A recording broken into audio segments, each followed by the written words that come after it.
Hello दोस्तों, 30 जुलाई के current affairs में आपका स्वागत है। तो चलिए शुरू करते हैं। इसका पीडीएफ आपको मेरे टेलीग्राम चैनल पे मिल जाएगा, जो चैनल के डिस्क्रिप्शन में दिया हुआ है, वहाँ से ज्वाइन कर सकते हैं। अगर नहीं मिलता है तो कमेंट करें, आपको मिल जाएगा। और कैसा लगेगा वीडियो, केवल एक कमेंट जरूर कर दें, ठीक है। चलिए शुरू करते हैं। पहला क्वेश्चन है, हाल ही में एक सेकंड क्वेश्चन और ऊपर कर लें। हाल ही में जो है दक्षिण अमेरिकी देश ने औपचारिक रूप से इंटरनेशनल क्रिमिनल कोर्ट अंतर्राष्ट्रीय आपराधिक न्यायालय से मेंबरशिप वापस लेने की घोषणा किसने की है?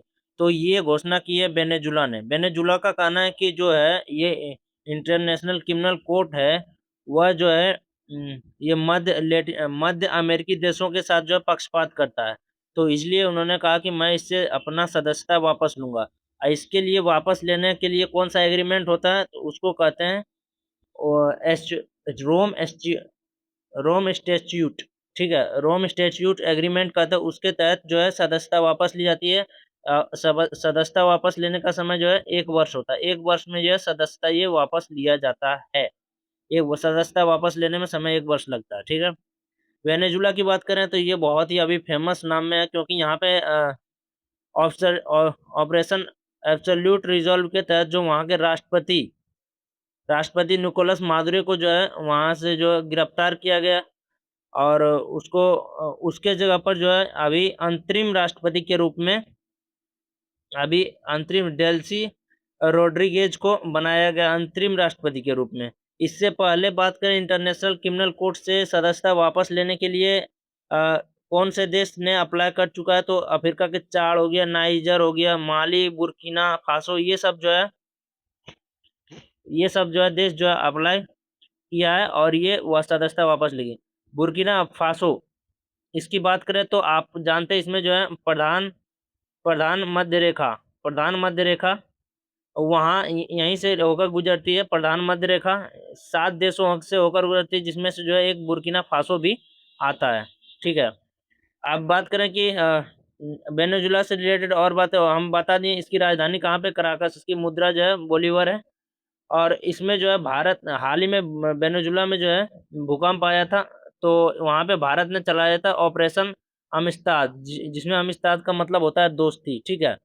यहाँ विश्व का सबसे ऊंचा एंजिल जलप्रपात जो है कैरो नदी पर जो है पाया जाता है। सबसे दक्षिण अमेरिका की सबसे बड़ी मा, मराकाइबो झील स्थित है।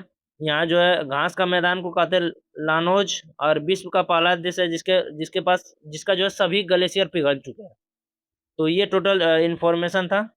अब नेक्स्ट क्वेश्चन देखते हैं। अगला क्वेश्चन है हमारा, हाल ही में राष्ट्रमंडल देशों में पैरा एथलेटिक राष्ट्रमंडल खेलों सॉरी राष्ट्रमंडल खेलों में पैरा एथलेटिक्स के में देश के लिए पहला स्वर्ण पदक जीतने वाला खिलाड़ी कौन बना?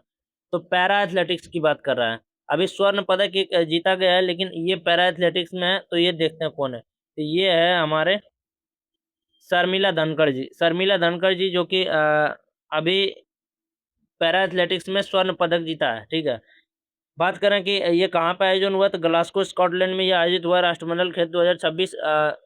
शर्मिला धनखड़ ने F57 वर्ग में शॉटपुट गोला फेंका और 9.81 मीटर थ्रो किया, और ये पहला स्वर्ण पदक जीता पैरा एथलेटिक्स में। और ये अपना स्वर्ण पदक जो अपनी दृष्टिहीन माता को समर्पित किया। और इसलिए किसी के भी सफलता के पीछे उसके माता का जो है बहुत बड़ा रोल रहता है, ठीक है। तो यही बात करें कॉमनवेल्थ गेम्स में अन्य विजेता की बात करें, तो सबसे पहले श्री गणेश किया है हमारे भारत के लिए पहला कांस्य पदक किसने? पैरा पावर लिफ्टिंग में कांस्य पदक जीता है किसने? तो झंडू कुमार है।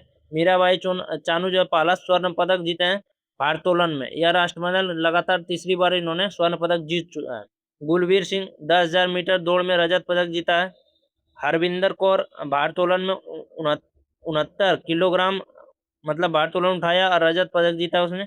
ज्ञानेश्वरी यादव भारोत्तोलन में 53 किलोग्राम श्रेणी में जो है कठिन शारीरिक परिस्थितियों के बावजूद भी यह रजत पदक जीता। कठिन शारीरिक परिस्थितियों की बात करें, इसका पहला पीरियड इस दिन चालू हुआ था, और इसी दिन जो है ज्ञानेश्वरी यादव ने भारोत्तोलन में 53 किलोग्राम वर्ग में जीता था रजत पदक, ठीक है।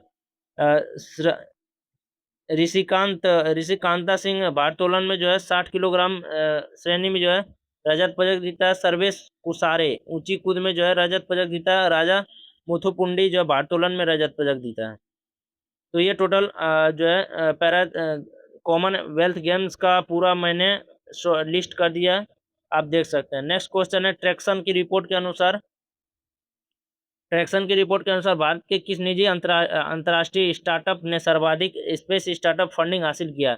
तो ये इसके मतलब ट्रैक्सन की रिपोर्ट ने बताता है कि स्पेस स्टार्टअप फंडिंग में सबसे ज़्यादा जो है फंडिंग किसने हासिल किया, तो वो है हैदराबाद का Skyroot Aerospace. Second number पर पिक्सल आता है, जबकि तीसरे नंबर पर अग्निकुल कॉस्मोस आता है। ठीक है, अब इसमें जो है कितना हासिल किया है हैदराबाद का स्काई रूट एरोस्पेस, तो इसने 871 मिलियन डॉलर की फंडिंग प्राप्त की है। हाल ही में स्काई रूट एयर स्पेस ने भारत का पहला निजी रॉकेट बनाया था, विक्रम फर्स्ट इन्होंने ही विकसित किया था।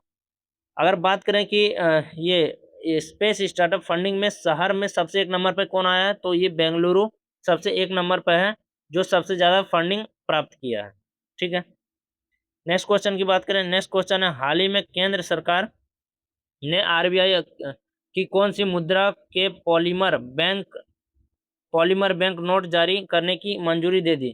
तो पॉलीमर बैंक इससे क्या होगा ना, मतलब इससे पॉलीमर मतलब हो गया बिना रेशा का, बिना रेशा का हो जाएगा, बिना रेशा का।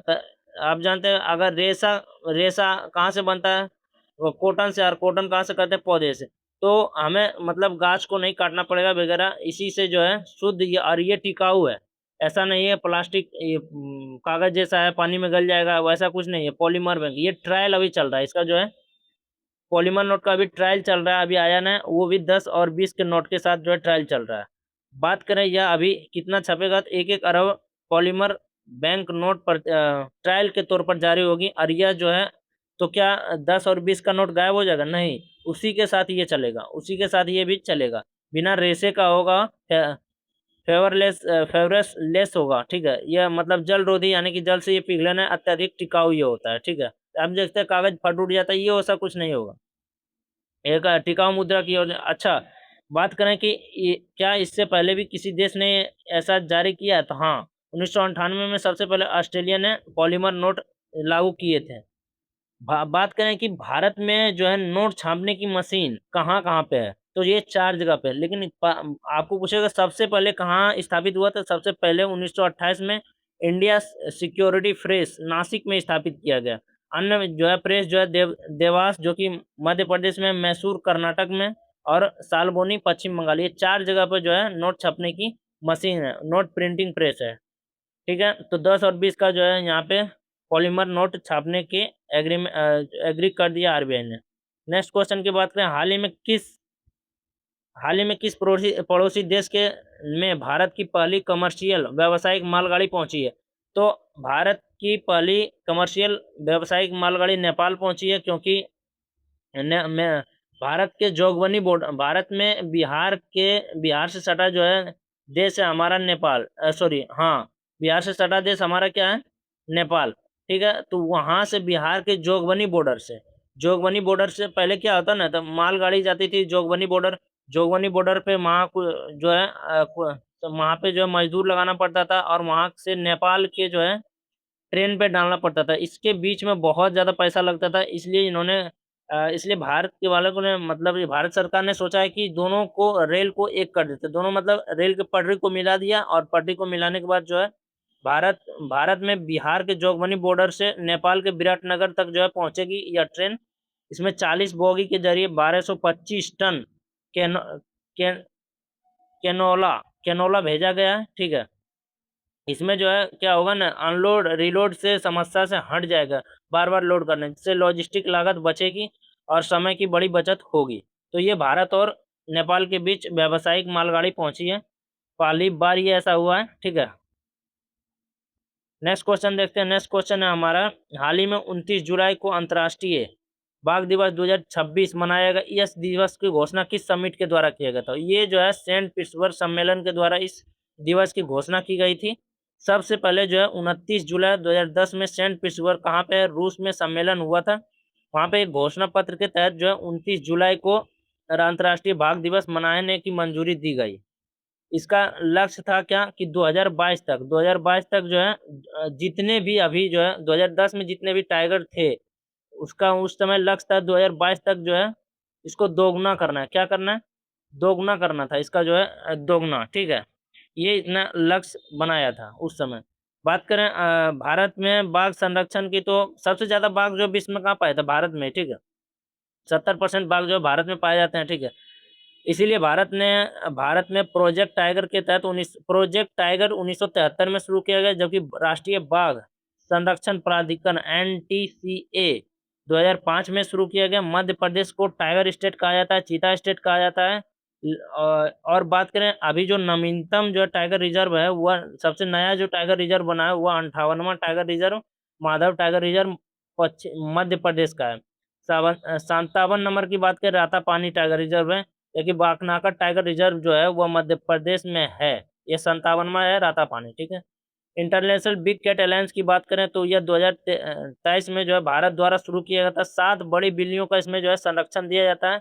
इंटरनेशनल बिग कैट अलायंस जो है में जो है 27 देश शामिल है। 27वां देश बांग्लादेश है। पहली बैठक नई दिल्ली में होगी और प्रमुख इसके जो है प्रमुख कौन है? तो ये भारत के जो है पर्यावरण मंत्री डॉक्टर भूपेंद्र यादव इसके प्रमुख हैं, ठीक है। नेक्स्ट क्वेश्चन की बात करें। नेक्स्ट क्वेश्चन, वित्त वर्ष 2025-26 में फ्री ट्रेड एग्रीमेंट यानी मुक्त व्यापार समझौता के तहत भारत ने किसे सर्वाधिक सामान निर्यात किया? तो आसियान देशों को इन्होंने किया है। भारत ने आसियान देशों को फ्री ट्रेड एग्रीमेंट के तहत सबसे ज़्यादा जो है मतलब सबसे सामान ज़्यादा निर्यात किया है, सबसे ज़्यादा सामान बेचा है। किसको? आसियान देश को, वित्त वर्ष 2025-26 में, ठीक है। इस वर्ष की रिकॉर्ड के अनुसार 863.1 मिलियन डॉलर यहाँ जो है तक जो है निर्यात पहुँच चुकी है, जबकि यही बात करें पिछले वर्ष की तो 778 मिलियन डॉलर रहा था पिछला वर्ष। तो इस बार जो है बहुत ज़्यादा चेंजिंग हुआ है। निर्यात में वृद्धि के लिए जो है FTA यानी फ्री ट्रेड एग्रीमेंट किया है। CETA हमने ऑस्ट्रेलिया के साथ किया है। CEPA और CETA कमर्शियल ट्रेड एग्रीमेंट जो है हमने किया किसके साथ? ऑस्ट्रेलिया के साथ। आप बताइए कि हाल ही में महिला द्वारा प्रतिनिधित्व करने वाला FTA किसके साथ किया गया था? तो ये बताइए आप, ठीक है। आसियान की बात करें, मुख्य व्यापार समझौता के तहत भारत में सर्वाधिक सामान जो है आसियान देशों का निर्यात किया। आसियान का स्थापना 1967 में, मुख्यालय जकार्ता इंडोनेशिया में। कुल देश जो है 11 टोटल देश हैं। तो हाल ही में महिला द्वारा जो है नेतृत्व करने वाला जो FTA हुआ था वह भारत और न्यूजीलैंड के साथ हुआ था। भारत और न्यूजीलैंड के साथ हुआ था, इंडिया और न्यूजीलैंड के साथ।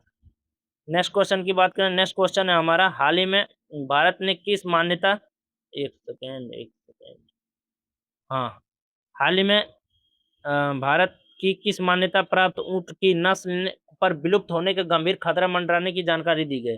तो ये मालवीय नस्ल है, मालवीय नस्ल है, ठीक है। मालवीय नस्ल में हमारे जो ऊँट है 100 मालवीय नस्ल हमारे भारत में 102 मालवीय नस्ल के ऊँटे अभी बचे हुए हैं, यानी बाकी शब्द विलुप्त हो गए।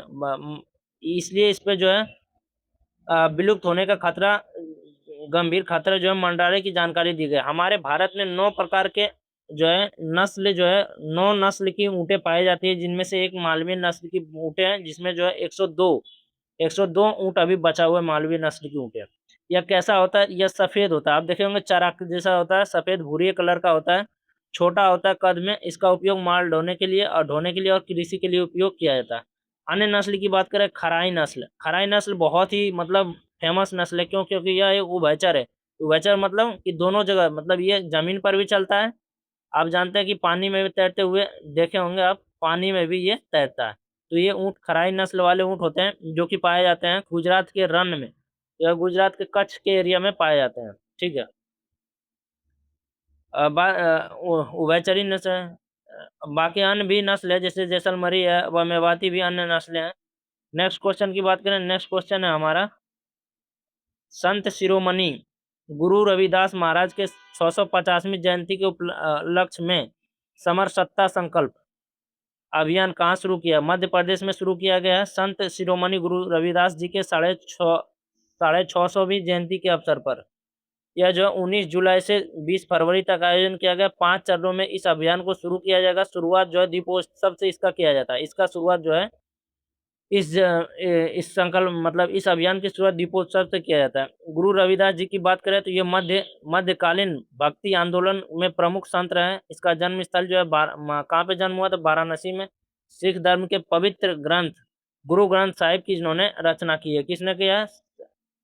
तो गुरु रविदास जी ने गुरु ग्रंथ साहिब की रचना की है। ठीक है। नेक्स्ट क्वेश्चन की बात करें, अंतिम क्वेश्चन है, दिल्ली सरकार ने महिलाओं को हर महीने 2500 रुपया की मदद देने की किस योजना पर मंजूरी दी है? लक्ष्मी योजना के तहत दिल्ली सरकार ने प्रति माह जो है 2500 रुपये देने की मंजूरी दी है। ठीक है। दिल्ली सरकार महिला सशक्तिकरण हेतु इन्होंने क्या कहा कि महिला सशक्तिकरण हम जो है लक्ष्मी योजना शुरू कर रहे हैं। इसके तहत जो है 2500 रुपये प्रति माह दिया जाएगा। 21 से 60 वर्ष तक के महिलाओं को जिसकी पारिवारिक वार्षिक आय ढाई मतलब वार्षिक 1 साल में वो महिला के वो मतलब परिवार में 2.5 लाख रुपया तक ही कमाना चाहिए, तभी उसको ये लाभ मिलेगा, नहीं तो नहीं मिलेगा। वही योजना के तहत पात्र होगी। और इसके लिए जो है दिल्ली सरकार ने 5100, ये गलत है यहाँ पे, ये 5100 रुपये का बजट जो है मंजूरी दिया है। तो ये टोटल था आज का करंट अफेयर्स। कैसा लगा जरूर बताएं। हमारे अगर नए हैं तो चैनल को सब्सक्राइब कर लें। Thank you, thanks for watching.